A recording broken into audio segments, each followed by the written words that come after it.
Right now, as AI moves faster than our ability to make sense of it, I don't think any single view from where any one of us stands is enough, not even mine. So now we've seen a study of gastroenterologists. When they turn off the AI, they're not as good. And of course, there's the younger docs that are coming through who are going to be never skilled. Today, should you use AI tools to make the life-threatening, consequential decision? Yes, you should.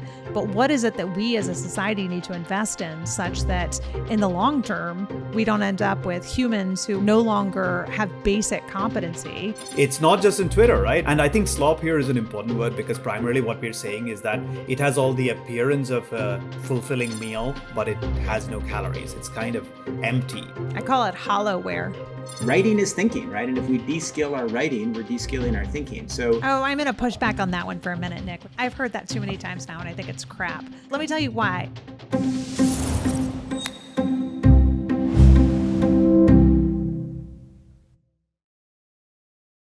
Hello, I'm Azim Azhar, founder of Exponential View. And over the past decade at Exponential View, I've built relationships with people at the center of artificial intelligence. The builders, the researchers, the investors, the thinkers, the doers. And right now, as AI moves faster than our ability to make sense of it, I don't think any single view from where any one of us stands is enough.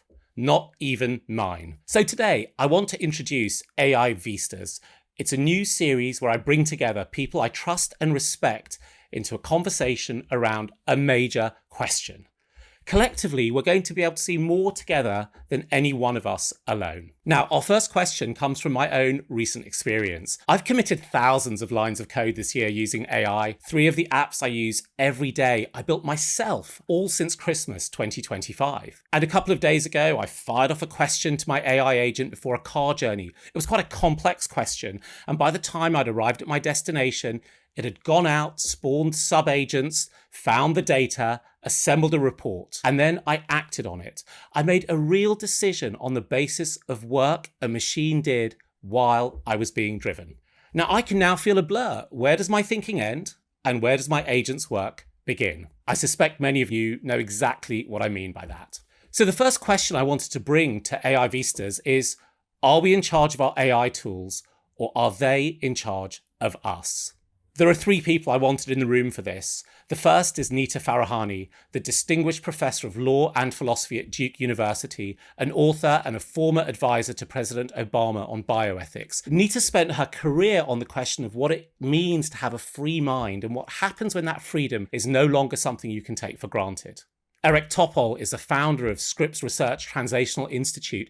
He's one of the most cited medical researchers in the world. Eric works where this question is not abstract. It's a clinical decision, every day, with a patient on the other side.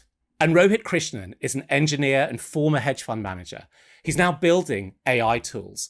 Rohit sees the gap between what people say about these tools and what they actually do with them. And holding all of this together is my friend Nick Thompson, the CEO of The Atlantic. Nick spent his career making sense of technology for the rest of us, and he's somebody who still engages with it with a criticality and enthusiasm every day. Nick, thank you so much for taking charge today. amazing, Azim. I am so excited to help moderate this conversation. Let's get cracking. Why don't you explain what that decision was that happened while you were driving? Well, I think it was something consequential. I had read in one of the financial papers that something odd was happening in the stock market, something they called dispersion, where the market doesn't move and apparently some stocks go up and others go down, and it's very rare and it's very risky. And I didn't understand what a dispersion event was. So I asked my agents to go out, explain it to me, see if it was true, gather some data. And they came back and said, it's rare. Here's the data. 8 of these have happened in the last 30 years and the markets have tanked 75% of the time. And the decision I took was a decision about the amount of risk I wanted my portfolio to take. And we acted on it. So it was a consequential decision. It wasn't a trivial one. But it also seems like in that case, I don't see where the blur is. Like that, you're in control, right? That's like going to a book. So give me an example of a decision where you felt like it was starting to blur, where you felt like you're not as in control as you would have been a short period ago.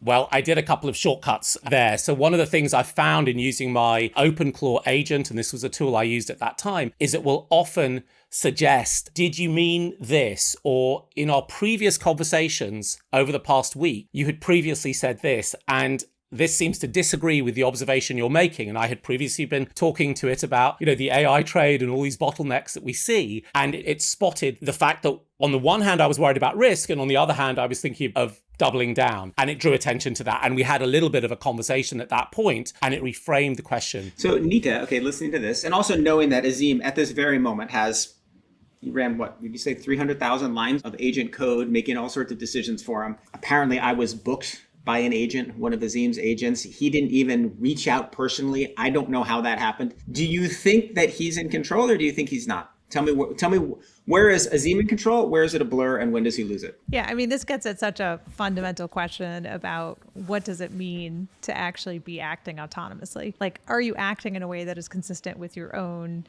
desires, or are you being steered in some way by somebody else's desires? And I think if you start from that starting place and realize there's very little that we do anymore that isn't being steered in some way.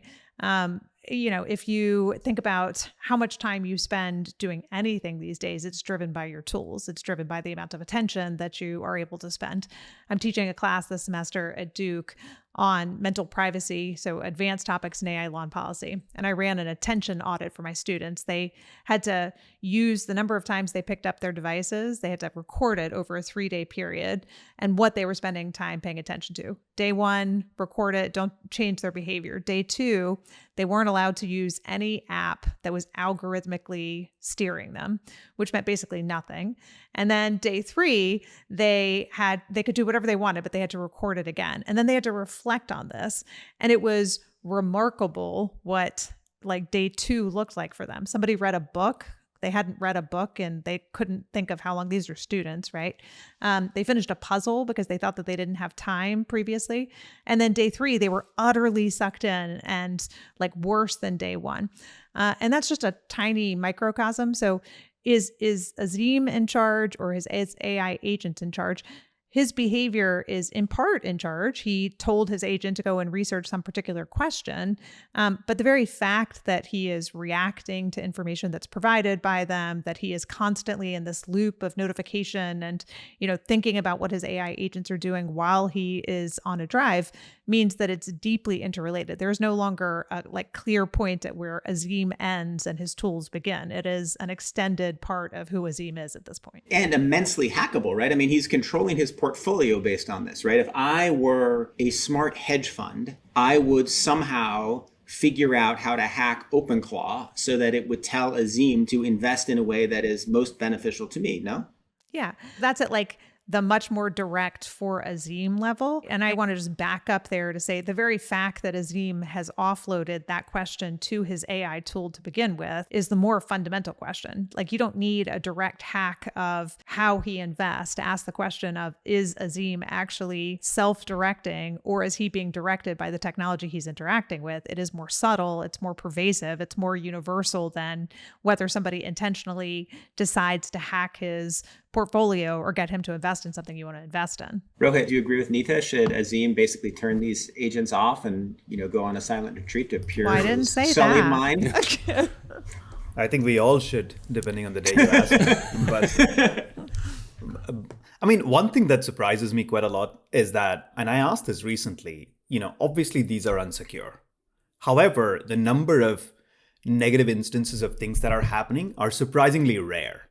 And this is a general pattern that we see in modern technology, where the ability to cause harm is rising along with the ability to do good, or ability to get benefits, similar to what Azim's getting, similar to what all of us are getting. And yet the number of events that are happening are much lower. And I feel like there is something to the order of, when you wait for perhaps perfect security, you're going to let everything kind of pass you by, and you're not going to be able to stand at the edge and do the experimentation that we would want to do. So if you're a hedge fund, you have to make a decision. Where do I put my resources? And is that going to be in hacking OpenClaw? And how much alpha would that provide me? Getting a bunch of people's internal information versus putting that same amount of effort into something else where I can get more alpha. And this always seems to be much lower. I don't know what to make of that, but At least practically what that means is that my OpenClaw does talk to my email and occasionally answers them. And I'm kind of okay with that threat surface, despite the fact that prompt injections, etc. exist. Eric, do you agree with Rohit's basic framework when it comes to medicine that perhaps we talk about all the dangers of technology and giving over agency and giving over data, but the actual harms are maybe less than you might think? Yeah, I don't think we know really yet. There's several studies now comparing AI versus AI with doctors for performance, various types of performance. And the AI did better than the doctors with AI. So you say, well, this isn't expected. Everything was supposed to be hybrid. And if you extend that to having agentic support, perhaps, even more so. Anyway, we still don't even know. Is it because doctors have an automation bias? Is it because they aren't grounded in how to use AI? Yeah, it's really fuzzy right now. So we're not as advanced in the medical world domain as a lot of the other areas that are adopting AI much more quickly, just because, as Azim mentioned early on, clinical decision-making, is much more tricky, delicate than some of the other things. Wait, in those studies, are the doctors using the AI versus the regular AI, are the doctors overriding AI when Yes. it's correct and steering it wrong and then accepting the AI when it's wrong? Both. Yes. They're doing both. Yes. So, Awesome. So the underperformers, which is, there's 50% of doctors are below average, right? They're more likely to accept the input, whereas the experts, in quotes, they're rejecting the AI good input. So yeah, you get a lot of noise, unfortunately. That's super interesting. Azim, that kind of goes against something that I've heard you speak about and talk about, which is that, humans using AI well should be much stronger than AI on itself, or humans without AI. Yeah, I mean, that comes from, my strange belief that somehow we can still inject something into this process. What Eric described is a phenomenon we've seen in other studies, in knowledge work, in professional work, where people below average improve, but people at the top somehow get worse because they turn down the suggestions from AI. But I think you get to this new level of capability because you are using a tool where I think you can get much more done. And what I've noticed, there's a guy called Andre Karpathy, who's one of the great deep learning engineers. And Andre is a much better software developer than any of us will ever be. And he has handed so much of that over to his AI systems. He is the ultimate experts that Eric has, alluded to. And, his response is he's getting more done. He's pushing the limits much, much more. And I just wonder if we have a U-shaped curve here where if you're below average, you get improvement. If you're kind of pretty good, top quartile, you might overthink. And if you're really exceptional, you're able to master this difficult machine. Let me jump in here for a minute to say I'm going to be the philosopher for a moment and say, what is it that we are measuring when we're actually trying to measure, right? So it's easier in Eric's area, right? Did you get the diagnosis right or wrong? And is the patient better off in terms of health and treatment, or are they worse off? In a lot of other areas, when we're trying to measure output and say people at the top are doing worse or people in the middle are doing better, I'll take it from the educational perspective. If you measure is the essay that the person turned in better or worse? The essay may be better with either pure AI or AI plus human. Is the learning outcome better? The answer is almost always no, right? So the human is worse off, but the essay is better.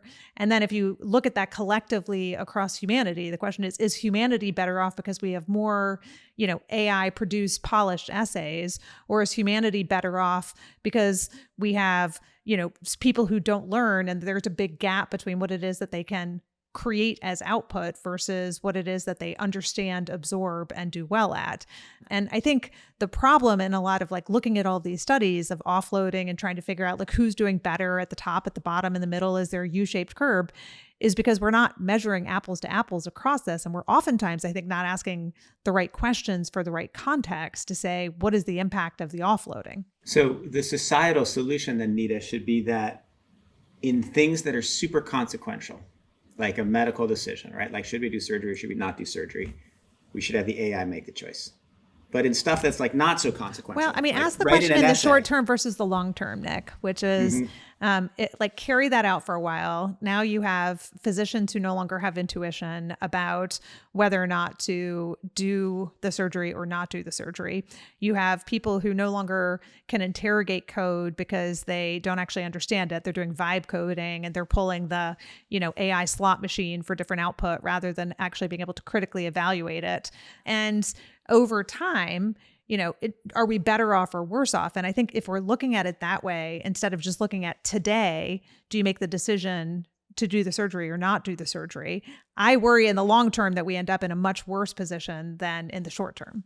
There's no one in the world I enjoy arguing more about with ethical hypotheticals than Nita Farahany. So let me ask you this one. So are you saying that there are specific cases where there could be life-threatening surgery, where the AI would make a better decision, and we know it? It would get it right more often than the human.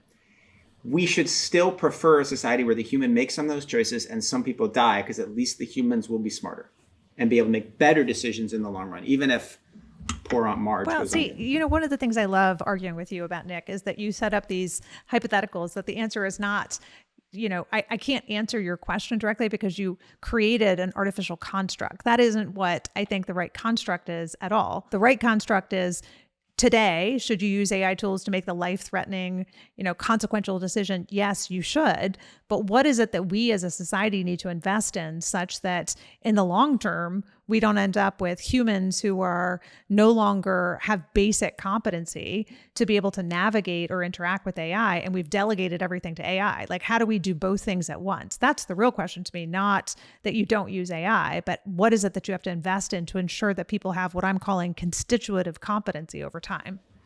Eric, you want to jump in Maybe here? one thing to think about here is that, there is a set of tasks or set of questions that were asked to the AI as well as a bunch of doctors. We saw the outcomes, these were radiology, maybe diagnostic accuracy, a few of these different things, and you saw the outcomes and you're saying like, this was right, this was wrong. Two things strike me in this. Number one is that I don't know whether the physicians who worked with AI are actually any good at working with AI. In the sense that any consequential decision I have made in the last 3-4 years has been with this aid of AI. Sometimes I've agreed, sometimes I've disagreed. But over time, you build up this sense of when is it accurate and when is it not accurate. And you do need to kind of get some sense of its reasoning and saying, oh yeah, it's taking the wrong data into consideration, so I should probably not agree with it, or it's jumping to conclusion too fast, so I need to actually press it and give it a lot more information because I'm not sure whether it understands what I'm even asking. This is not Jeopardy, right? I mean, expert gives one answer, AI gives one answer, we just kind of choose one. In the real world, if you're talking to a doctor, there's a time constraint within which the doctor has to respond. You want to be as prepared as you can going into that so that the time is better spent. If the doctor makes a wrong judgment call or decision, which happens all the time, then there are multiple checks and balances along the way where somebody might look at that and go, oh yeah, maybe. I mean, should we actually operate? All of these things exist as checks and balances in the real world, which are not taken into account in the paper hypothetical. I'm not saying it to test the paper. It's a great paper, but it is important when we kind of look at it, we understand how to use the data that's coming out of it.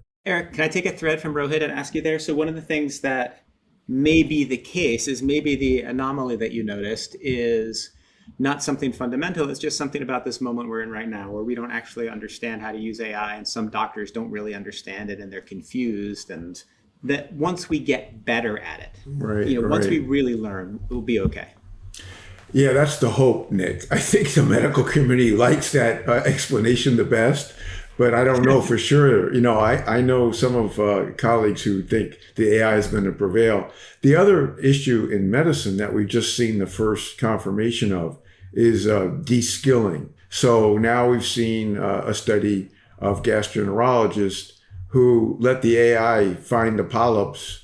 And now over time, when they turn off the AI, they're not as good as finding the polyp. And of course, there's the younger docs that are coming through who are going to be never skilled. So these are other competing issues. But you're right. I mean, the hope is that over time, this will settle out, that the hybrid that everybody expected to be the best will be the winner. But we don't know. I think, sorry, Nick, I think de-skilling is real. And what Nita and Eric draw attention to is a gap or a shift or a change in education. And today in these early stages, where there are so few practitioners, it's up to us to figure out a pedagogy around how we maintain our skills. So I'll share one of mine, which is this. This is my fountain pen.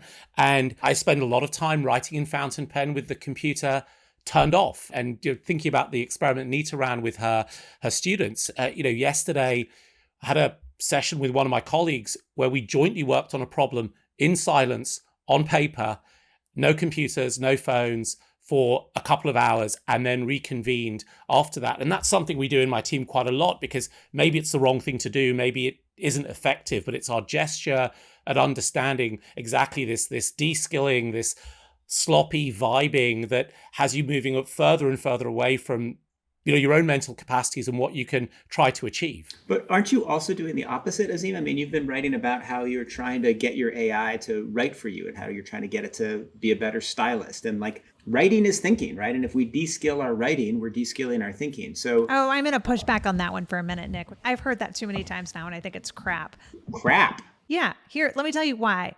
A quick note. If you want to support us in bringing more of these conversations to the world, please consider subscribing to the show. The writing is thinking, or that's not everybody, right? I mean, so for example, for me, when I write, I actually give a talk before I write it out.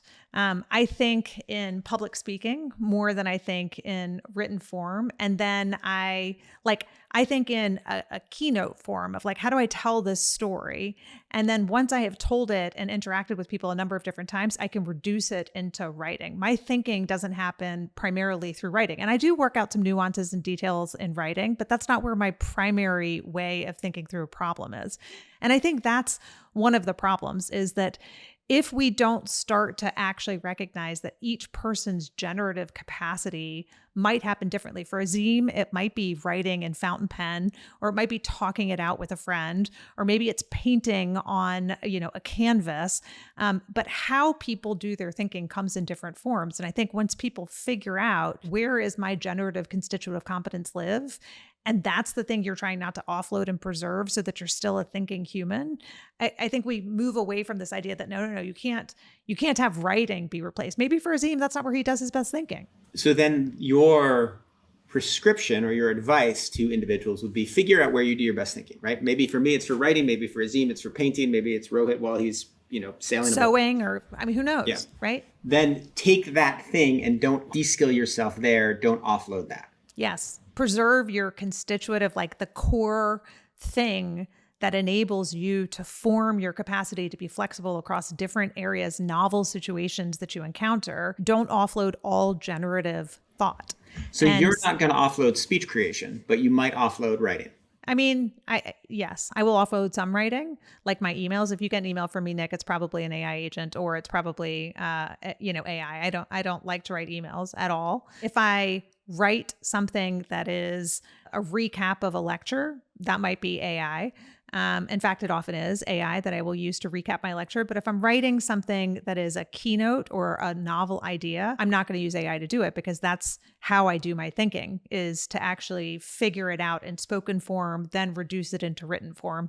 And I won't do the reduction into written form, but maybe I'll do editing. Like, instead of having a copy editor that I hire, I might have AI be my copy editor. One thing that I might say is that, the way I look at it is I have more capabilities at my disposal.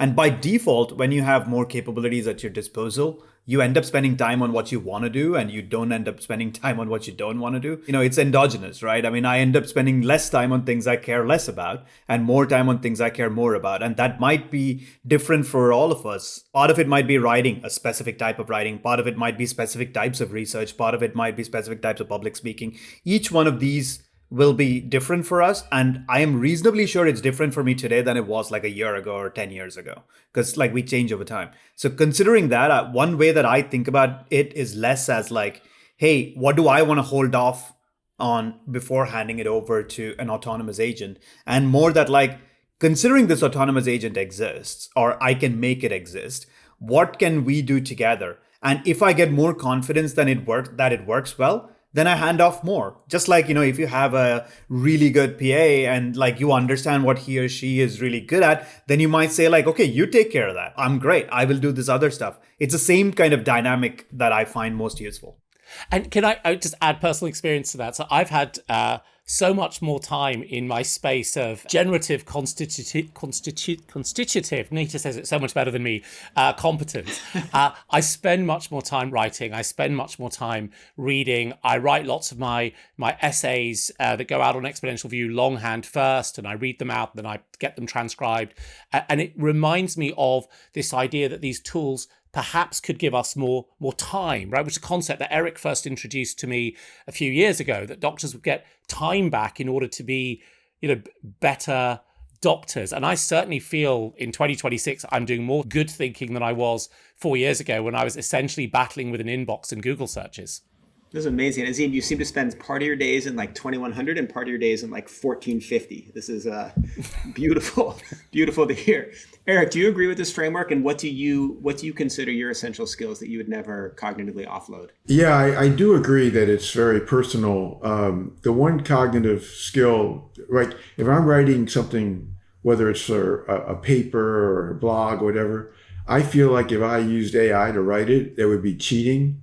It isn't right to share with other humans if it's not my product. I probably would be better if I had AI as the copy editor and making tweaks, whatever, but I just feel bad about that. I just couldn't go there. But, maybe I'll move into the 2100 with Azim, I don't know. But otherwise, though, I do think it's changing. It's dynamic. It's a very fluid thing. And offloading things more and more, as Nita mentioned, things that are just to make your life not just more automated, but much more practical, getting time back. Getting time back in medicine is probably the greatest goal, just because, as Azim mentioned, it's squeezed so badly to try to care for patients that if you can get rid of data clerk function and a lot of the mundane tasks, you can be a much better doctor, and the patient-doctor relationship can get restored. I am curious about one thing, though, that one thing I struggle with, I really battle with, is that I'm still moving at speed. And a lot of great thinking comes from attention. It comes from observation. It comes from chewing it over in your head in whatever mechanism you use. And many of the examples we've given are in the kind of practical day-to-day where there is a time constraint. You have to see this patient now, or you have to, ship this for the client by then. But really, really great thinking has traditionally happened with attention and care and self-reflection. And I would also just, in the world that we live in, I don't think I get enough of that. Yes, I'm doing a lot of pretty good quality thinking, but am I really doing the quality of thinking I could do if I had 10 days without an interruption? And what do I give up for that? So I want to say that there is a way to use AI for that too, though, right? And it's not just metacognition of reflecting on a particular issue. I came across this blog post somebody wrote where they described what they called their potato prompt. And I adopted it and put it into Claude for me. Their potato prompt is like, whenever I type the word potato followed by an argument, I want you to tell me the 3 ways in which the argument I just made could fail, 2 counter arguments to the argument, and like some other blind spot that I've missed. And I want you to be a hostile critic, like shed all of your niceties and be hostile. And the first couple of times I ran this, I was like, oh my God, I'm going to shrink into a little hole and cry because it's so unkind to you and devastating. But it's made my thinking so much sharper that like every time I throw up an argument and I'm like, oh, on self-reflection, that was a brilliant insight, Nita, right? And then it's interrogating this prompt over and over and over again. And, yes, I have the benefit of time as an academic to be able to sit around and do that with my potato prompts. You would bounce these ideas off of friends. I still bounce the ideas off of friends. I still turn to other humans and say, hey, can you peer review this? And can you give me your reaction to it? But that instant real-time feedback to push your thinking is a way in which you can use AI to challenge you and to push you further rather than just to offload. Azim, can I go back to the blur that you started with? So you started with this very enticing point that we're in kind of a blurry stage right now. Like we clearly controlled these tools, or we were manipulated a bit by Facebook a few years ago, and there has been manipulation, but we were mostly in control, and now it's a blur. your brand is all exponential because these tools are improving exponentially. Aren't we basically cooked? Like, don't we have like a very short window of time where there's a question of whether we're in control? But a couple of years from now, it will be all agentic manipulation of us all the time. And like, we'll have moments where we can disconnect and go into our cave and write with our pens. But things are going to change very quickly. What do you think of that? Well, part of this comes from what Nita said much earlier on, which is that we are always making decisions within the constraints and frameworks of the things around us, many of which predate Facebook, believe it or not. The advertising industry, the greasy pole in the corporate job and wanting to move out of the cubicle. So I think we're seeing something that we have previously seen before. There is a deep challenge there, Nick, which is that the things that we've discussed today suggest that you can counter some of the negative force of AI, the doctors who misdiagnose, or we can find ways of educating and training people, even though the junior ladder has closed. But it does require a lot of self-knowledge. And the five of us really are at the point where we do spend a lot of time introspecting and we do work with these tools professionally. Do people really have that self-knowledge as a tool within themselves, but more widely? I'm not sure, and I'm not sure that schools, for example, have necessarily been set up to teach that. If the thing that you need is self-knowledge and a grip of meaning and a certain degree of self-confidence about where you do and don't have agency, I don't think any high school anywhere in the world has thought that that's so critical it needs to be taught. Actually, there's this wonderful German school that has trialed this mindfulness program, this breathing program. And then there's this huge program that is nationwide called Learning to Breathe. And what these programs are designed to do is to develop interoceptive skills in children. And what they've shown is that in doing that, it has a direct impact on things like math scores and other kinds of scores, because the embodiment and learning to develop the grounding in oneself and the grounding in one's body and to develop those intuitions become very powerful ways of doing so. So there are some examples. I agree with you, it's not the norm, Azim, but there are some wonderful examples that we can draw from and build from to start to recognize that in order to change our educational systems, to start to orient toward the felt capacities that are necessary to develop those kinds of intuitions, there are some that are working and that can be scaled. So in general, I disagree with the notion that education can get us out of this. Educational systems were set up to do something fairly specific, and we try to push and prod them into try and tell them hey, you need to teach the kids to do meditation better, or you need to teach the kids to how to use AI or how to use computers back in the day. The kids who learn how to use these tools better are primarily the ones who just spent a bunch of time and try to do stuff with it. That was true of the internet, that was true of mobile, that's true of computers and programming in general, as opposed to saying, here's a structured course whereby you actually use it. And specifically with AI, I think it's exacerbated because ultimately it is the easiest thing in the world to use. Because you open up something and you type something in and you get something back. Like my 8-year-old accidentally discovered Canva has an AI, which I didn't know. So he discovered it and he's been making little website stuff for himself based on dinosaurs and different things that he cares about. Nobody needs to tell him because it's a text box, right? He knows how to type stuff in and he can actually respond back and forth with it. I feel like that's going to get blown up. I mean, that is the thing that is required. We need a lot more whimsy and we need people to actually play around a lot more, which is probably not something that an education system can solve. Maybe we can solve it individually, but I don't see that there is a systemic solution to any of this. But maybe Rohit, just one more point. Sorry, go ahead. Can I just ask you and push back on that for a Please. minute, which is, the example I was giving was not education in the way you were just describing it, right? It was not education about how to use the tools better or anything like that. It's recognizing that our educational systems primarily have focused on output rather than how do you build kind of core competencies in individuals. And the reason that I think the breathing program is not about education traditionally, it is recognizing that there is something eroding in human capacity for thinking. And if we, instead of focusing on output, focus on some of those constitutive elements like embodiment and how to actually develop intuition, for example, how you use tools comes later, but whether or not you develop those kind of core capacities for thinking is something that the educational system could do better. And I'm wondering if you think that that's possible.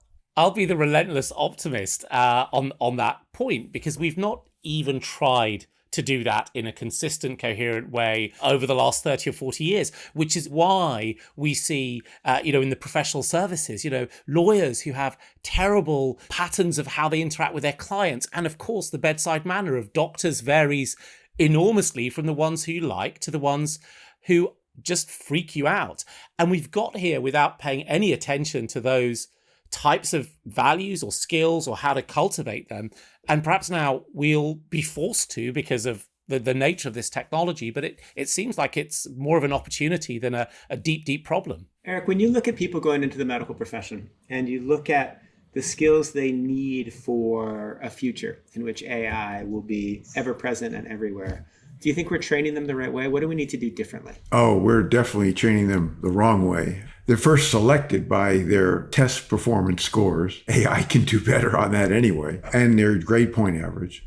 And they're not for their interpersonal communication skills. That's a problem. And then as far as the training per se, there isn't one medical school out of the 160 now in the US that actually has AI in the core curriculum. So it's almost like it doesn't exist. It's like in a denial state.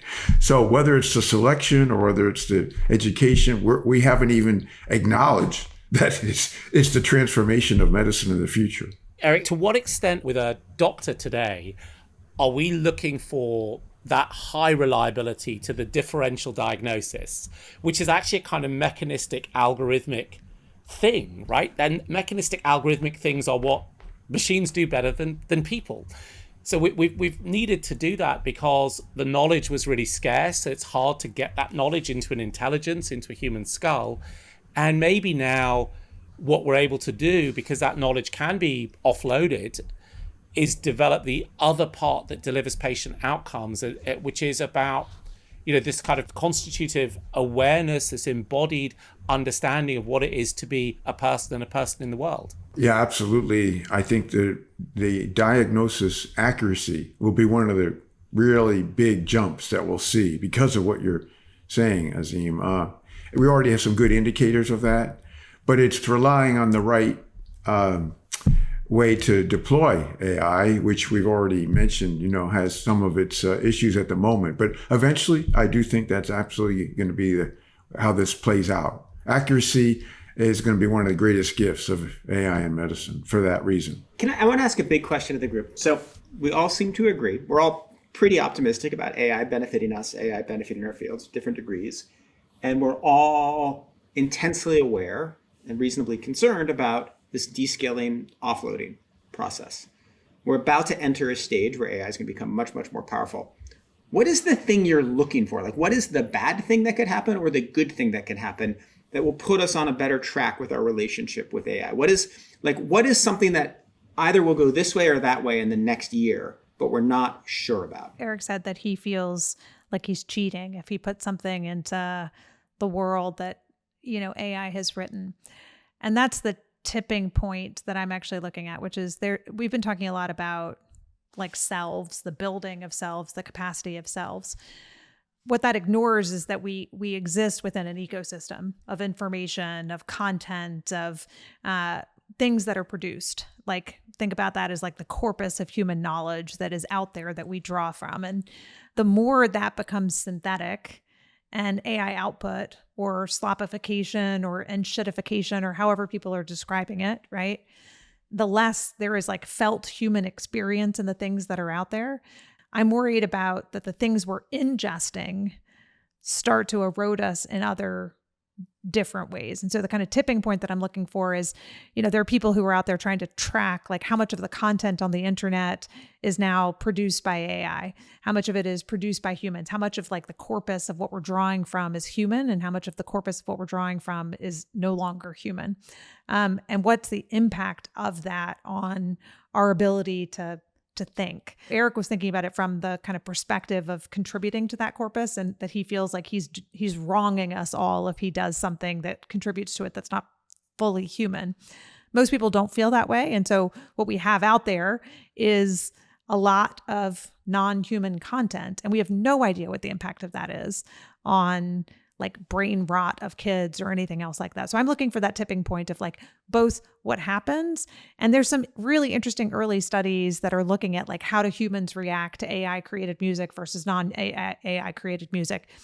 What is their emotional response to art that is created? What's the impact of labeling of that information? Can they tell the difference or not?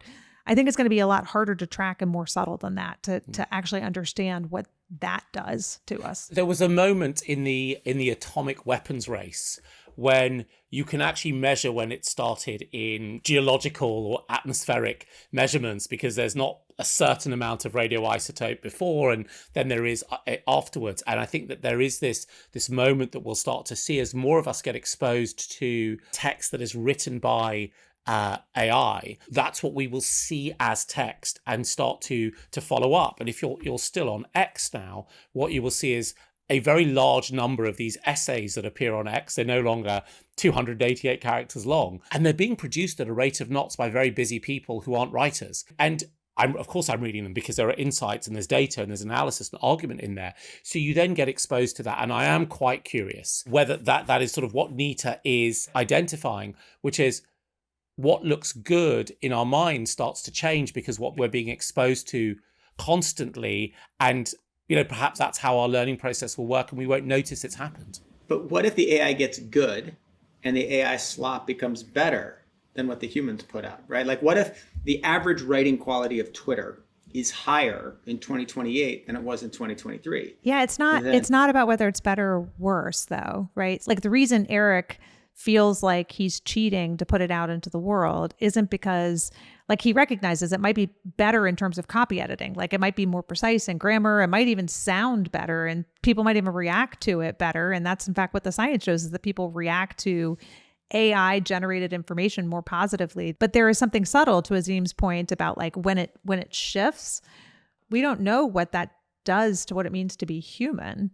We don't know what it does to have information that is not created by felt and bodied humans that we're feeding on, how that subtly changes us. Yeah, you described it better than I could. Thank you, Nita. I may just add that like the average quality of X post is higher with AI slop today already than it was in 2023. But what we are realizing collectively is that despite the average quality being higher, like Nita said, people dislike it a lot more. There are people who kind of still push it. I use Pangram quite a lot to detect sort of AI slop under. It's everywhere. It's not just in Twitter, right? I mean, like journalists, like a lot of articles that are getting published are basically AI slop to sort of some extent. And I think slop here is an important word because primarily what we're saying is that it has all the appearance of a fulfilling meal, but it has no calories. It's kind of empty. It might have a couple of points in it there. It is fairly hollow. And, to me, that is an example of like AI doing something really badly. Like if it can't write a really good article just yet, but what the things that it can do really well, like create the apps that Azim uses every day, for example, or that I use, that is a functionality, that is a capability addition to me. Whereas if I got AI to write one of my articles and then I had to rewrite it, that's a whole lot more work. Yeah, and I would say that it also tells us something about how mechanized, how much through Adam Smith's division of labor, a lot of the production of words has become, because many things like certain types of research reports, even certain types of academic papers, let alone the text on many marketing websites, are essentially produced by algorithms that were being carried out by humans, a bit like the female computers, calculators during the early days of NASA, right? Executing an algorithm that we now hand over to a computer. But the real, for those of us who are writers, the real writing happens somewhere else, and it's extremely difficult. I mean, all my efforts to build an AI-enabled style guide, I'm sure The Atlantic has a style guide, many newspapers have a style guide. I wanted a style guide that used AI tools to help people adhere to the way I write across my surfaces. It simply cannot replicate what I do, except in certain trivial ways, like the fact that I prefer Germanic roots to English words than Latin roots, the fact that I write 91% active sentences and I vary my sentence length in paragraphs. Those are very, very surface, because what's missing is what pops out of me and my embodied and lived experience. And I guess that the challenge that we might face is that as these tools become pervasive and many of the experiences we get, whether it's on Netflix or TikTok, or frankly, the products that are in the shops, are mediated through those tools, my experience is going to be that much more blunted and therefore much more aligned with what an external set of AI systems are doing than what I might have done had I experienced them a little bit more raw. Nita, can you explain a little more what you think might happen when we cross this point where the majority of information we take in was created by AI, or when 90% of the information we take in was created by nothing from the Atlantic, but of all the information outside of the Atlantic? Is that true still, Nick? Nothing from the Atlantic? Certainly we have a rule against it. The same rule I had with my book, which is not one word written by AI. I used it, constantly as a tool to help me think through things and to analyze transcripts and to, measure the chronology, but not one word. And that's the rule at the Atlantic. Now, whether a writer's ever written a word, I don't know, but certainly we care a lot about it. In part just because we want to hold this line for brand identity, right? Like, we were founded by Ralph Waldo Emerson. Like, you can't be founded by humanists and then have AI write your essays.